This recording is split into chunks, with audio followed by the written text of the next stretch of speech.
సుందరకాండ నిత్యపారాయణం. శ్రీరాఘవం దశరథాత్మజమప్రమేయం సీతాపతిం రఘుకులాన్వయరత్నదీపం ఆజానుబాహుం అరవిందదలాయతాక్షం రామం నిశాచర వినాశకరం నమామి. ఉద్భవస్థిత సంహారకారిణీం క్లేశహారిణీం సర్వశ్రేయస్కరీం సీతాం నతోహం రామవల్లభం. కూజంతం రామ రామేతి మధురం మధురాక్షరం ఆరుహ్య కవితాశాఖాం వందే వాల్మీకికోకిలం. ఆపదామపహర్తారం దాతారం సర్వసంపదాం లోకాభిరామం శ్రీరామం భూయో భూయో నమామ్యహం. మనోజవం మార్తతుల్యవేగం జితేంద్రియం బుద్ధిమతాం వరిష్టం వాతాత్మజం వానరయూథముఖ్యం శ్రీరామదూతం శిరసా నమామి.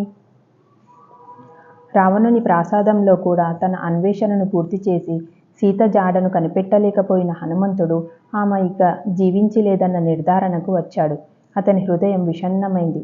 తన రాక కోసం ఉత్సుకతతో నిరీక్షిస్తున్న ఇతర వానరులకు ఏమని చెప్పాలి అని మదనపడ్డాడు. అయితే మొక్కవోని పట్టుదలయే విజయంను సాధించి పెడుతుందని తనకు తాను గుర్తు చేసుకుంటూ హనుమంతుడు తన నిరాశతో పోరాడాడు.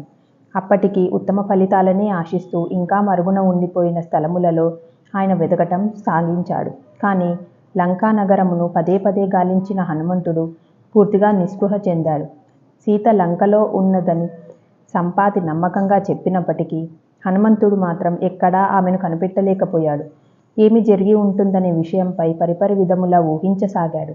రావణుడు తనను లంకకు ఎత్తుకొని పోతుండగా బహుశా సీత భయం వల్ల మరణించిందేమో, బహుశా అతని రాముడు భయం వల్ల ఆమెను కిందకి పడవేశాడేమో, సీత పెనుగులాడి రావణుని పట్టు నుండి విడిపించుకొని సముద్రంలో పడి ఉంటుందేమో, లేదా ఆమె తన భార్య కావడానికి తిరస్కరించడంతో రావణుడు ఆమెను భక్షించాడేమో.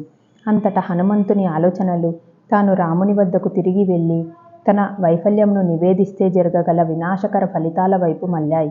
సీత లేకుంటే రాముడు తన జీవితంను త్యజించడం సత్యం. ఆ తర్వాత లక్ష్మణుడు కూడా అదే చేస్తాడు.